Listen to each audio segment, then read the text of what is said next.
Todos bem-vindos a mais um preparatório para o exame de admissão da Ordem dos Contabilistas.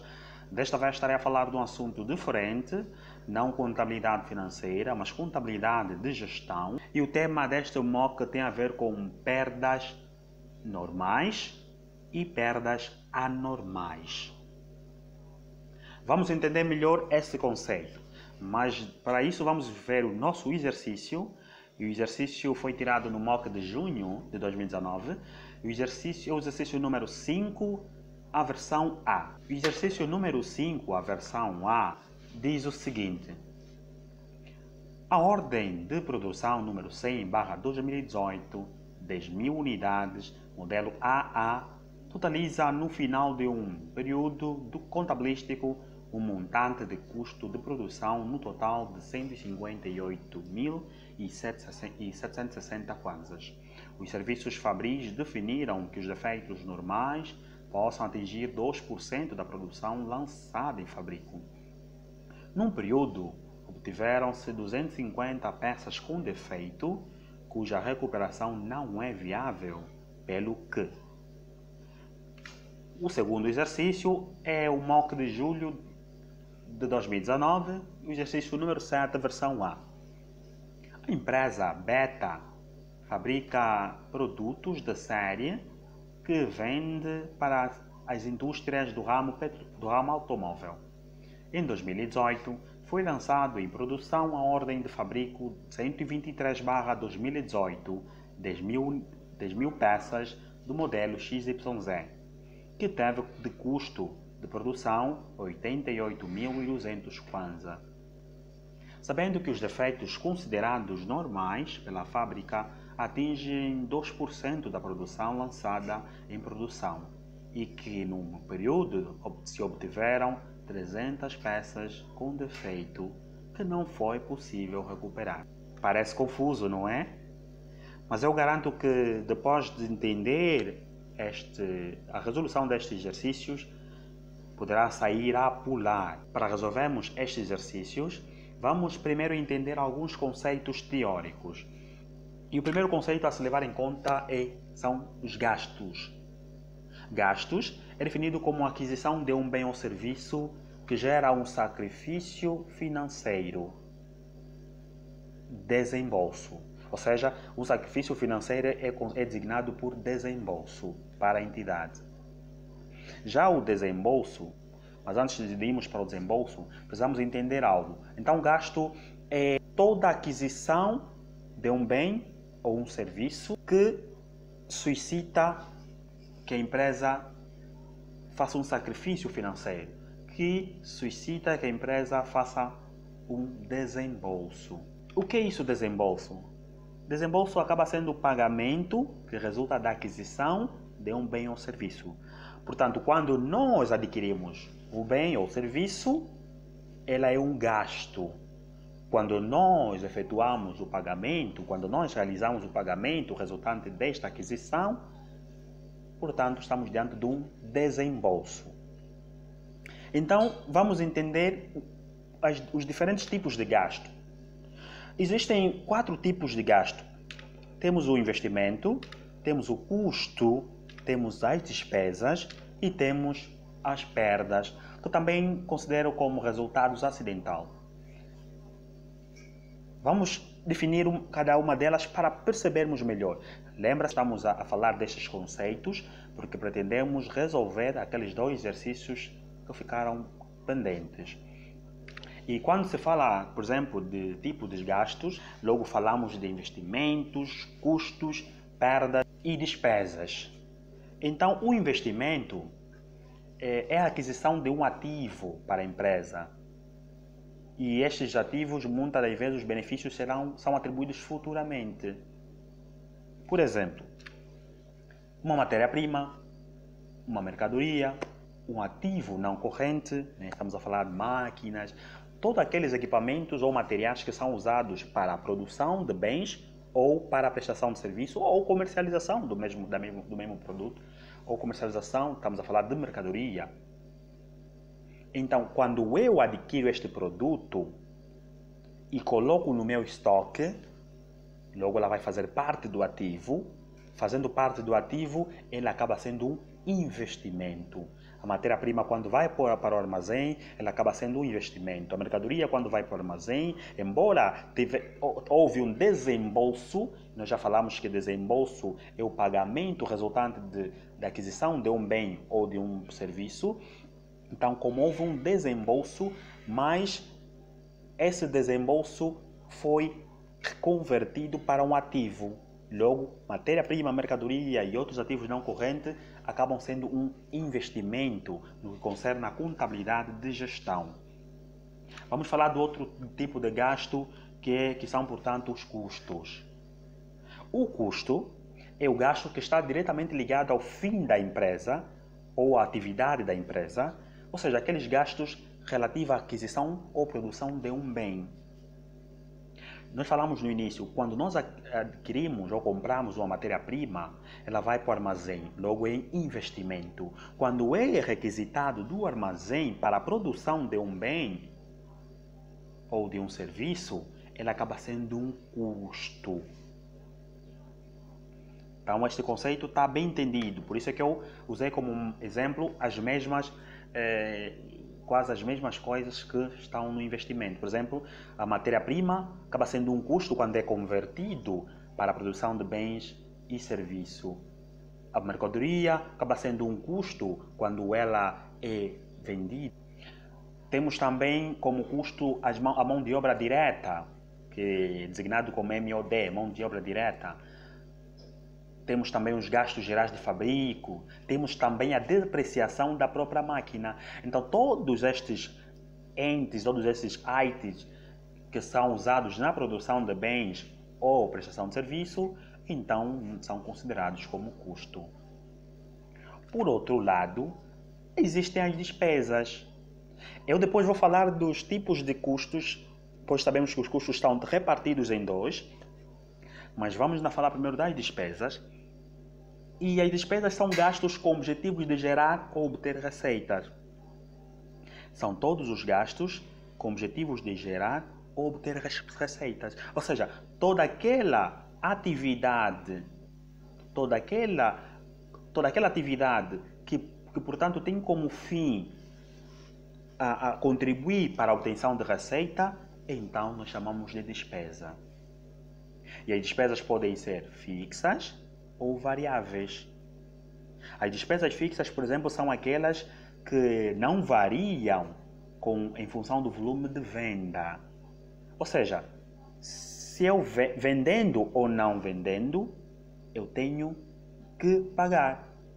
Exemplos estes temos o aluguer que eu coloquei ali, a energia, os gastos administrativos como salários, mas são gastos que não estão ligados diretamente com a produção. Por isso são consideradas despesas. Já as despesas variáveis, elas são aquelas que variam em função do volume de venda. Por exemplo, nós temos como uma despesa variável, nós temos a comissão de vendedores, temos os impostos sobre as vendas. Sem venda, não há imposto sobre as vendas.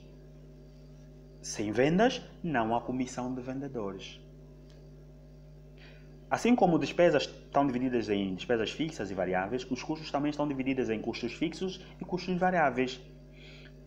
E assim como as definições não variam, não diferem uma da outra. Assim como as despesas fixas são aquelas que não variam em função do volume de venda, os custos fixos também são aquelas que não variam em função da produção, em função do volume de produção. E os custos variáveis também são aqueles que variam em função do volume da produção.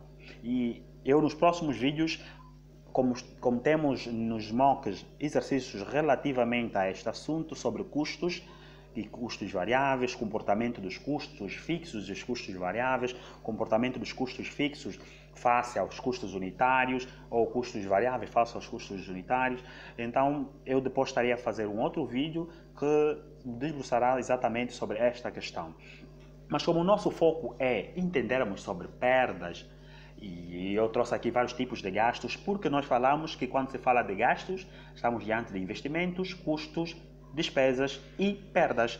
Então vamos lá passar então para aquilo que são as nossas perdas. Aquilo que são as nossas perdas, por exemplo. As nossas perdas, elas são aqueles gastos, ou seja, as perdas são gastos feitos sem intenção ou aquele que se perde de forma extraordinária. Eu dei aqui como exemplo os defeitos da produção acabada. E eu escolhi esse exemplo de defeito da produção acabada porque tem exatamente a ver com a nossa questão apresentada. Mas as perdas, por exemplo, elas estão divididas em duas, que são perdas normais e perdas anormais.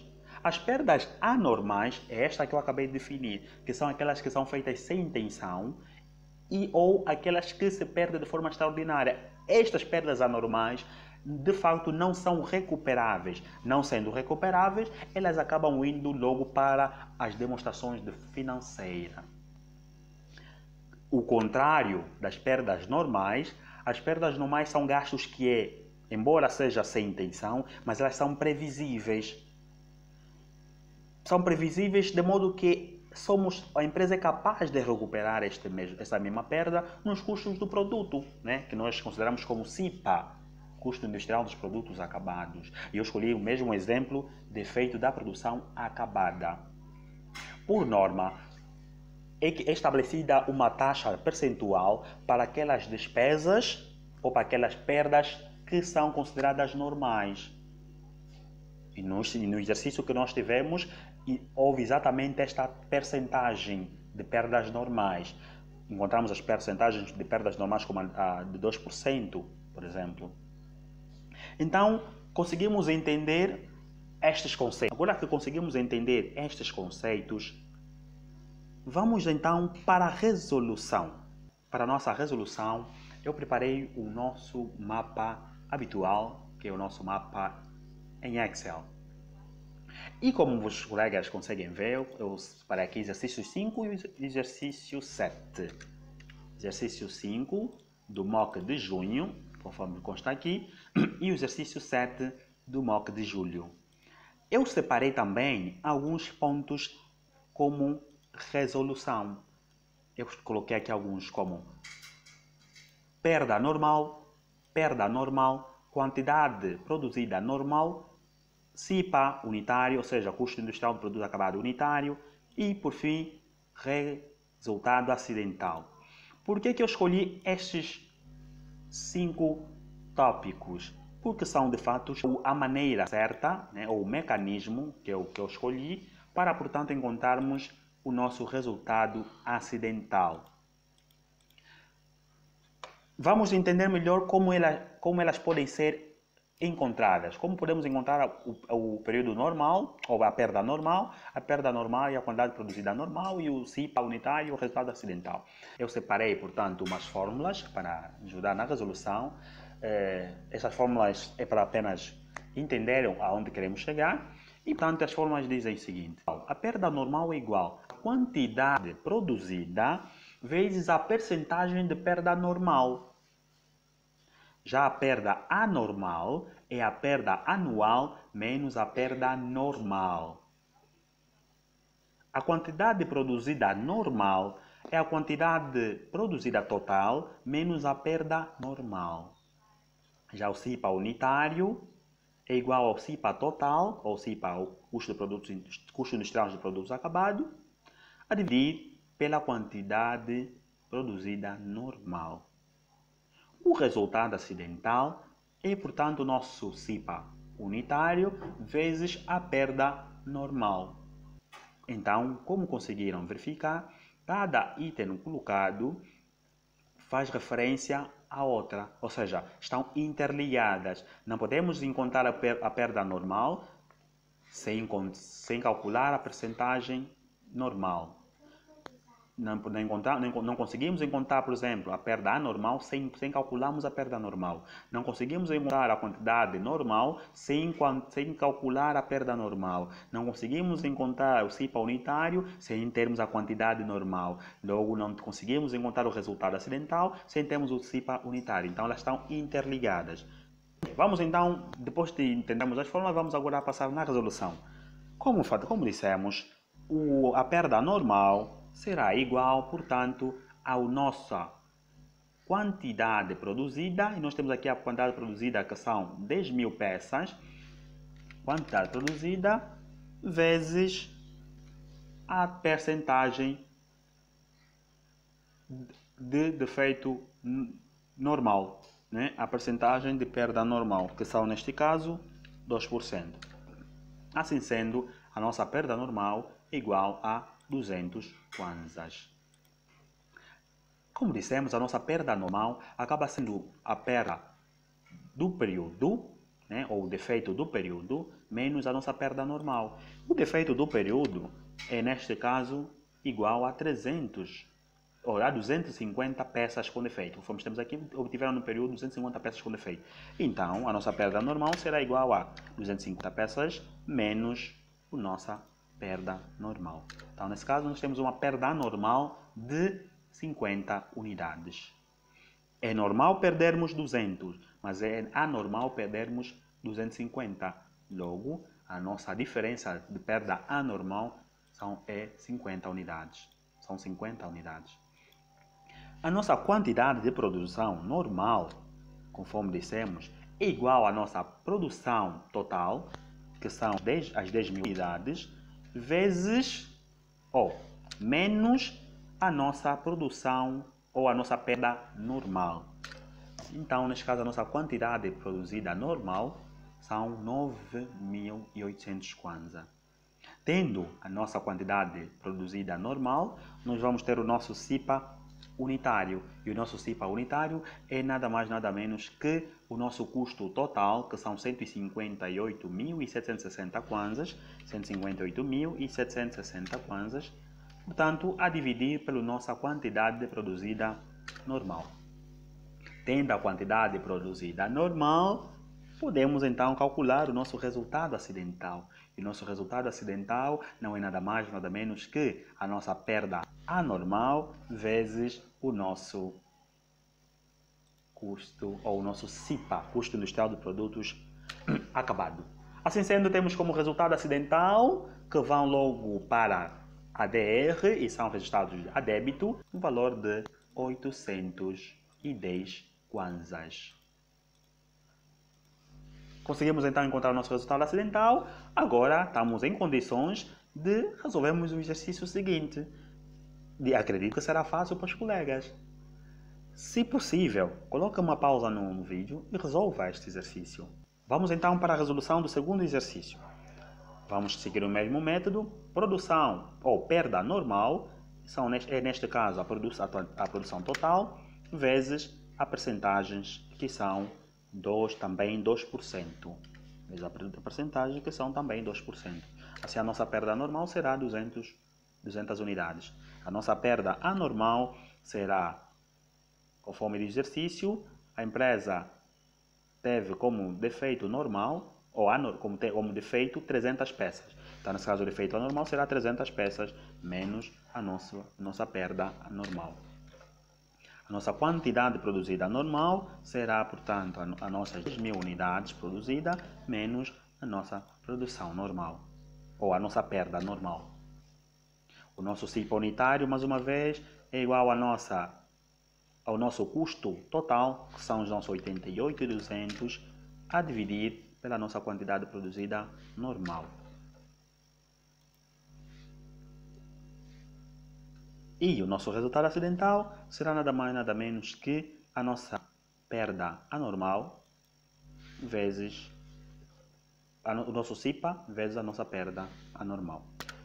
Assim sendo, temos como resultado acidental que será registrado a débito e vai logo para resultados ou para a nossa DR no valor de 900 kwanza.